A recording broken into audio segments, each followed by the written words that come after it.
ಕೊಡಗು ಗೌಡ ವಿದ್ಯಾಸಂಘ ಹಾಗೂ ಕರ್ನಾಟಕ ಅರೆಭಾಷೆ ಸಂಸ್ಕೃತಿ ಮತ್ತು ಸಾಹಿತ್ಯ ಅಕಾಡೆಮಿ ಸಹಯೋಗದಲ್ಲಿ ಡಿಸೆಂಬರ್ 29ರಂದು ಪ್ರತಿಭಾವಂತ ವಿದ್ಯಾರ್ಥಿಗಳಿಗೆ ಪ್ರತಿಭಾ ಪುರಸ್ಕಾರ ಮತ್ತು ಸಾಧಕರಿಗೆ ಸನ್ಮಾನ ಸಮಾರಂಭ ನಡೆಯಲಿದೆ. ನಗರದಲ್ಲಿ ಸುದ್ದಿಗೋಷ್ಠಿಯಲ್ಲಿ ಮಾತನಾಡಿದ ಕೊಡಗು ಗೌಡ ವಿದ್ಯಾಸಂಘದ ಅಧ್ಯಕ್ಷ ಅಂಬೇಕಲ್ಲು ನವೀನ್, ನಗರದ ಕೊಡಗು ಗೌಡ ಸಮಾಜದಲ್ಲಿ ಬೆಳಗ್ಗೆ 10 ಗಂಟೆಗೆ ತಮ್ಮ ಅಧ್ಯಕ್ಷತೆಯಲ್ಲಿ ನಡೆಯುವ ಕಾರ್ಯಕ್ರಮವನ್ನು ಕರ್ನಾಟಕ ಅರೆಭಾಷೆ ಸಂಸ್ಕೃತಿ ಮತ್ತು ಸಾಹಿತ್ಯ ಅಕಾಡೆಮಿ ಅಧ್ಯಕ್ಷ ಸದಾನಂದ ಮಾವಜಿ ಉದ್ಘಾಟಿಸಲಿದ್ದಾರೆಂದರು. ಮುಖ್ಯ ಅತಿಥಿಗಳಾಗಿ ಸೋಮರಪೇಟೆ ಸಾಂದೀಪನಿ ಪ್ರೌಢಶಾಲೆಯ ಅಧ್ಯಕ್ಷ ಹಾಗೂ ಜಿಲ್ಲಾ ಪಂಚಾಯತ್ನ ಮಾಜಿ ಸದಸ್ಯ ಮೂಡಗದ್ದೆ ದಾಮೋದರ, ಅತಿಥಿಗಳಾಗಿ ವಿದ್ಯಾನಿಧಿಯ ದಾನಿಗಳಾದ ಕಾಫಿ ಬೆಳೆಗಾರ ಅಚ್ಚೂಡ ಅನಂತಕುಮಾರ್, ತಳೂರು ಮುತ್ತಂಬ ರಾಜಗೋಪಾಲ, ಮದೆನಾಡು ನಿವೃತ್ತ ಮುಖ್ಯೋಪಾಧ್ಯಾಯ ಬಾರಿಯಂಡ ಜೋಯಪ್ಪ ಹಾಗೂ ಕಾಫಿ ಮಂಡಳಿಯ ನಿವೃತ್ತ ಸಂಪರ್ಕಾಧಿಕಾರಿ ಬಾರಿಕೆ ಎನ್ ಅಯ್ಯಪ್ಪ ಪಾಲ್ಗೊಳ್ಳಲಿದ್ದಾರೆಂದು ತಿಳಿಸಿದರು.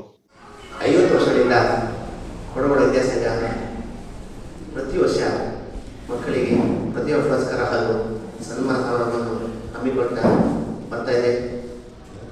ಆದರೆ ಈ ಬಾರಿ ಪ್ರಪ್ರಥಮವಾಗಿ ಕರ್ನಾಟಕ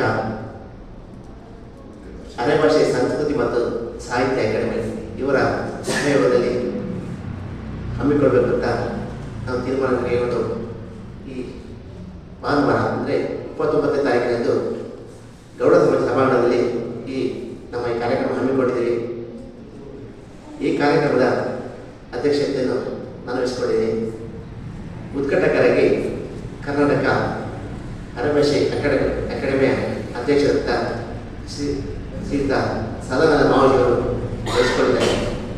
ಮುಖ್ಯ ಅತಿಥಿಗಳಾಗಿ ಶ್ರೀಯುತ ಮೂಡಗದ್ದೆ ದಾಮೋದರ್, ಅಧ್ಯಕ್ಷರು ಸಾಂದೀಪಿನಿ ಪ್ರೌಢಶಾಲೆ ಸೋಮರಪೇಟೆ ಹಾಗೂ ಮಾಜಿ ಜಿಲ್ಲಾ ಪಂಚಾಯತ್ ಸದಸ್ಯರು ಮುಖ್ಯ ಅತಿಥಿಗೆ ಪಾಲ್ಗೊಳ್ಳಲಿದ್ದಾರೆ. ಹಾಗೂ ಪ್ರತಿ ವರ್ಷ ನಮ್ಮ ವಿದ್ಯಾಸಂಘಕ್ಕೆ ದಾನ ಕೊಟ್ಟಂತಹ ದಾನಿಗಳನ್ನು ಈ ಸಂದರ್ಭದಲ್ಲಿ ನಾವು ಮುಖ್ಯ ಅತಿಥಿಗಳಿಗೆ ಕರೆಯುವಂಥ ಪರಿಪಟ್ಟವಿದೆ. ಅದೇ ರೀತಿ ಮೊದಲನೇದಾಗಿ ಶ್ರೀಯುತ ಅಚ್ಚುಡ ಅನಂತಕುಮಾರ್, ಕಾಫಿ ಬೆಳೆಗಾರರು ಪಾಲ್ಗೊಂಡು, ವಿದ್ಯಾಸಂಘದ ಉಪಾಧ್ಯಕ್ಷ ಅಮೇಶ್ ಸಿ ಸೀತಾರಾಮ್, ನಿರ್ದೇಶಕರಾದ ಪುದಿಯನೆರವನ ರೇವತಿ ರಮೇಶ್, ಚೊಕ್ಕಾಡಿ ಎನ್ ಅಪ್ಪಯ್ಯ, ಖಜಾಂಚಿ ಕಾಳೆರಮ್ಮನ ಲತಾ ನಂದಕುಮಾರ್ ಈ ಸಂದರ್ಭ ಪಾಲ್ಗೊಂಡಿದ್ದರು. ಪ್ರಥಮ ಬಾರಿ ನಾವು ಈ ಸಲ ಅವರು ಹೇಳಿದಾಗೆ ಕರ್ನಾಟಕ ಅರೆಭಾಷೆ ಸಂಸ್ಕೃತಿ ಮತ್ತು ಸಾಹಿತ್ಯ ಅಕಾಡೆಮಿಯ ಕೂಟದಲ್ಲಿ ನಾವು ನಡೆಸಿದ್ದೇವೆ. ಈ ಸಮಾರಂಭಕ್ಕೆ ನಾವು ಸಾಕಷ್ಟು ಸಿದ್ಧತೆಗಳನ್ನು ಮಾಡಿಕೊಂಡಿದ್ದೇವೆ. ಈ ಸಮಾರಂಭ ಯಶಸ್ವಿಯಾಗಿ ನಡೆಯಲಿ ಹೇಳಿ ನಾವು ಹಾರೈಸಿದ್ದೇವೆ. ಇದರಿಂದ ನಾವೆಲ್ಲರೂ ಸಲ್ಲಿಸ್ತೇವೆ. ಅವಕಾಶ ಕಲ್ಪಿಸಿಕೊಡುವ ಒಂದು ಉದ್ದೇಶದಿಂದ ಪ್ರತಿಭಾ ಪುರಸ್ಕಾರ ಹಾಗೂ ಸನ್ಮಾನ ಕಾರ್ಯಕ್ರಮವನ್ನು ಹೊಂದಿದ್ದೇವೆ. ಇದೇ ತಾರೀಕು 29ನೇ ತಾರೀಕು ಈ ಕಾರ್ಯಕ್ರಮ ನಡೆಯಲಿದೆ.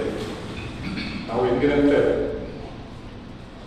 ಅರೆಭಾಷೆ ಸಂಸ್ಕೃತಿ ಮತ್ತು ಸಂಪ್ರದಾಯ ಇದಕ್ಕೆ ಸಂಬಂಧಪಟ್ಟ ಹಾಗೆ ನಾವು ಈಗಾಗಲೇ ನಿನ್ನೆ ದಿವಸ ನಾವು ಅದರ ಕಾಂಪಿಟೇಷನ್ ಇಟ್ಕೊಂಡಿದ್ವಿ. ಅದರಲ್ಲಿ ಬಹಳಷ್ಟು ಪ್ರತಿಭೆಗಳು ನಮ್ಮದೇ ಆದ ಗೌಡ ಜನಾಂಗದ